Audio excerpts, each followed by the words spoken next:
Today, we're breaking down the 5 instruments every producer should learn to make better music. So I started producing 18 years ago, and at the time there wasn't that many videos out teaching you the best ways to get into production. So I kind of had to figure things out as I went along.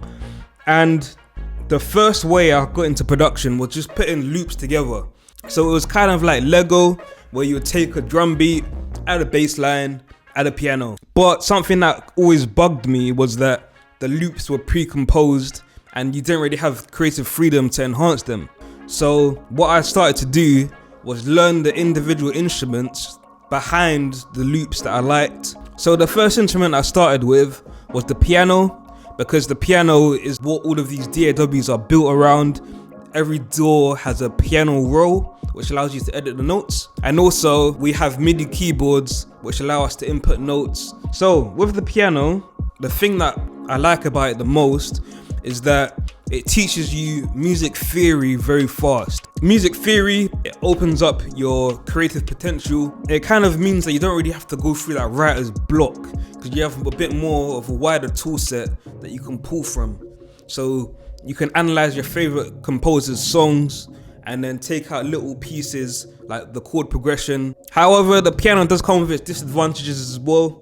And the main thing I'd say is that it's not very expressive. Some manufacturers have overcome this by adding aftertouch or poly aftertouch, because it allows you to have aftertouch per note that you're pressing. And what this would do is that you can vary the volume or timbre of the sound as you hold down the key. Another thing that MIDI controllers have to overcome this are mod wheels, but this would mean that you're using one hand to control the dynamics of the sound and only one other hand to play the melodies. So this does limit your expressive potential. The next instrument is really good for songwriting, and that is the guitar. The thing I love about the guitar is that it is so easy to come up with chord progressions. And the reason for this is that once you learn a chord shape, you can just move that same shape around the whole neck of the guitar, and you've got a tool set that you can write chord progressions with. If you want to go in depth with the guitar, I recommend learning the cage system, and each of these is a different way of playing a major chord, a minor chord, a dominant chord. It opens up your playing to be able to move it across the neck, not be restricted in any way of playing the guitar.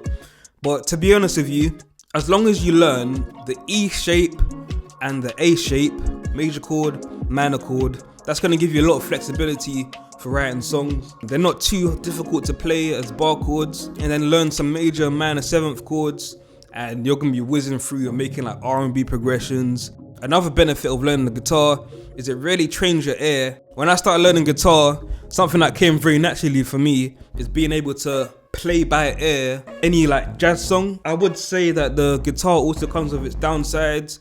The biggest one being that MIDI guitars aren't all that good. If you're trying to program other instruments that are not guitar, you're better off using the piano. Third instrument that I recommend learning is the bass. The reason the bass is very important is this one trick that I learned about music production a few years ago, and not many producers know about it, so I really want to share it in this video because it really elevates your production once you know this little secret. If you listen to a lot of hit songs, they have a memorable bass line. Any Michael Jackson song like Billie Jean, you could go to modern examples like trap music. It's all based around that 808 and then the rapper kind of doing something melodic on top. So the vocal melody or top line melody is as important as that bass line, because the bass line makes it catchy, it gives you a lot of rhythm. The next instrument we're gonna cover is the cello. And the reason I started learning it is because I've always struggled with programming realistic strings in the computer. I've bought libraries from Spitfire Audio, Orchestral Tools,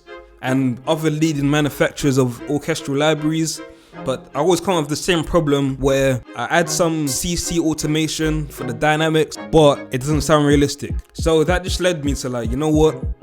You can't sound more realistic than a real thing, and I went out and purchased the cello. As I improve and gradually get better and more proficient on the instrument, I just know that I'm gonna be way better at scoring for like film and TV, which is something I really wanna double down on this year. I make a lot of like dark music, trying to get that featured in more TV shows like thrillers and horrors and movies and stuff. And the fifth and final instrument, it's kind of the future of electronic music production, MPE controllers. They're like MIDI keyboards, but it allows you a bit more expressivity. So with every note that you play, you can adjust the forward to back motion of the sound, the left to right, which is pitch, and also the pressure that you push down, which usually controls the timbre of the sound or the volume. Some people use the instrument for playing chords, but I'd highly recommend it to be used as like a melody instrument. If you want to learn more about the instrument, have a dedicated video, all of its features, in a nice concise video so you can learn about how this works. So let me know in the comments what instruments you guys know how to play. I think it's all about learning the piano first because it kind of sets the foundation for all the other instruments.